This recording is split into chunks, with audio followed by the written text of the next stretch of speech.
Jessie Draper, the Valley Girl. Let's talk business. I'm like the Valley Girl. No is one of the highest profile digital textbook startups focused primarily on the iPad, which currently has more than 100,000 textbooks. Osman Rashid is the co-founder and CEO at No.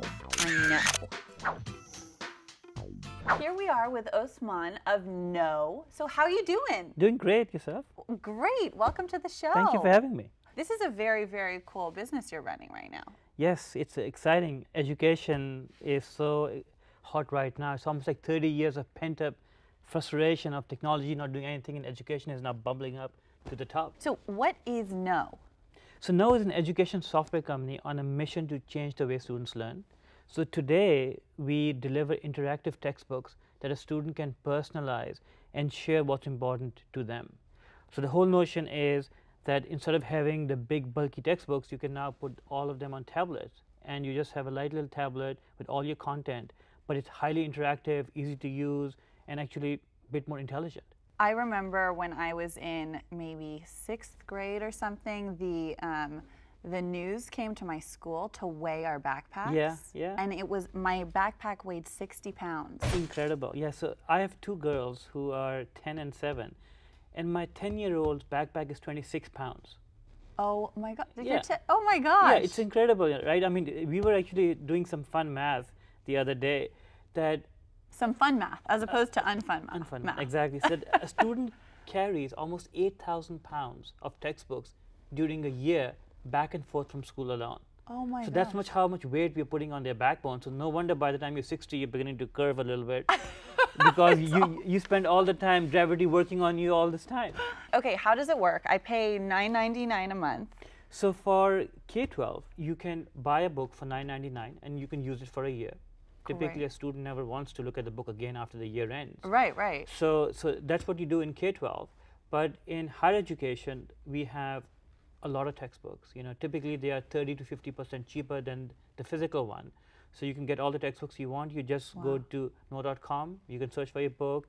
You can have our app on iPad, on Android, in a browser. Wait, say that again. How many textbooks do you have on the platform? So we have 250,000 textbooks and journals available on our platform.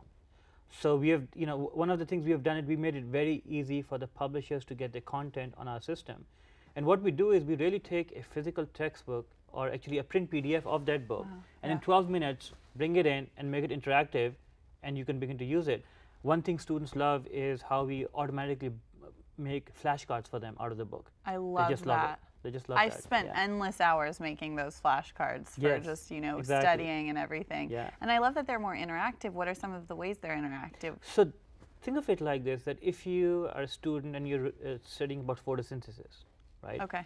And so you can now have a video which explains how that works. You can have animations which show you how sunlight comes in and how all this works. You could even, if you're a chemistry student, you can have 3D models on top of your book. You know, you can have, as you highlight and mark the book, you can create your personal journal.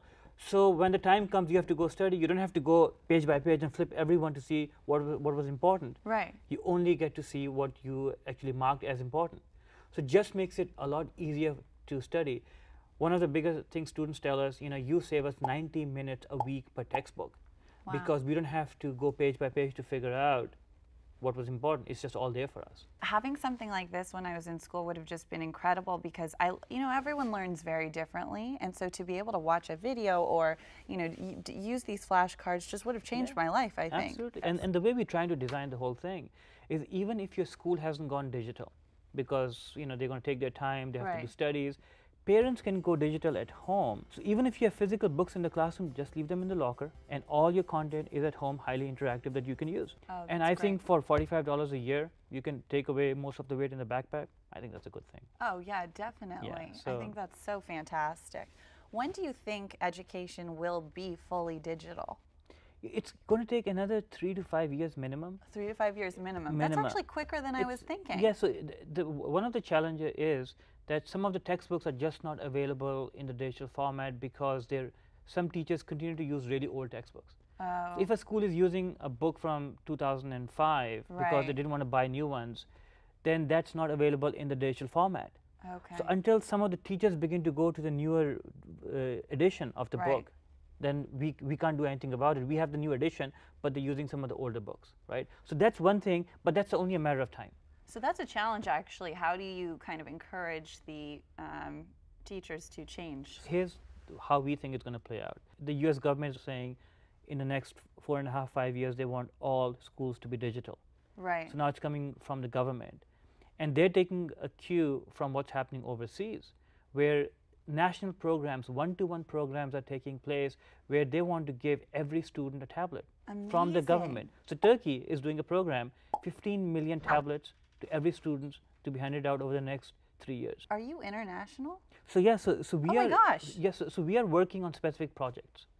So we haven't rolled the store out internationally, but we overseas it's a lot more to do on national projects. Yeah. So China is looking at a 100 million tablet project. Oh my goodness. You know, the city of Shanghai alone has 11 million students, K-12 students. Wow. Right? So the US has 55, but that one city alone is a fifth of all the students in the US. That's There are crazy. massive national projects that are going to take place. And eventually there's going to be a great education cloud, global education cloud, in which all these devices will come in, and it's all going to be personalized and self-paced learning. Every student will have their own path. The notion of semester as an element of time will go away, where a student can finish the class in 8 weeks or 14 weeks, depending on the pace they want to study. So that is the future of education. Absolutely. Wow, fantastic. Yeah, it's going to be great. Amazing. Oppan Gangnam Style. Gangnam Style. Oppan Gangnam Style. Gangnam Style.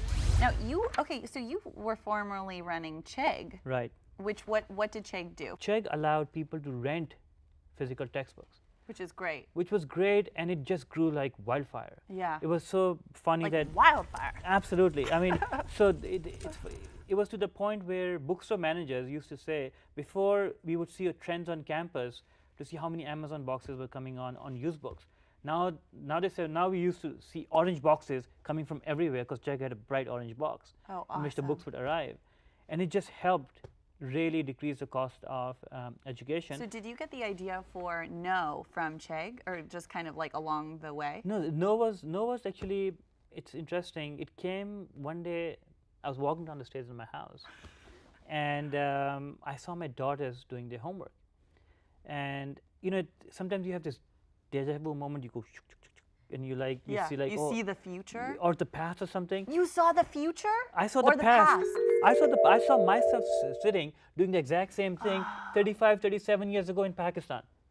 And I'm my goodness. I'm like, how I was doing that in Pakistan, how is it still not changed? And I called my co-founder and I was like, look, we got to do this, we got to change this thing. What is one piece of advice for entrepreneurs that for like an aspiring entrepreneur that you would give based on your experience? It is very tough to be an entrepreneur because it's almost like there are so many highs and lows during the day. You just have to figure out a way to be just keep it steady. Keep it out. You can't get too excited. You can't get too depressed. It's just, I mean, but I'll tell you that, you know, you have one phone call which went great. 2 minutes later, something comes in like, what the hell has just happened? And another, it's just really up and down. That's a good piece of advice. It is very up and down, and you just got to figure out how to just keep that center line. I like that. Yeah, absolutely. Well, I was thinking, you know, we clearly no longer have a use for textbooks because of No. So I was thinking we should have a head balancing textbook competition. All right. Yes. Okay. Would you like to try with me? Let's do that. Let's see who can balance the most textbooks on their head. Okay. Let's do it. Are you ready? I'm ready. Let's do it. I got two. I got two. Yours look a little better than my two. Oh. Do you have three? I can't look because I can't look. Okay, I got. Oh my God! I'm like the Valley Girl. I'm like Osman of No. And now it's time for your Dits moment. Sorry. Whew. I inhaled hairspray in the makeup room, so I feel like maybe I'm on drugs. but I'm not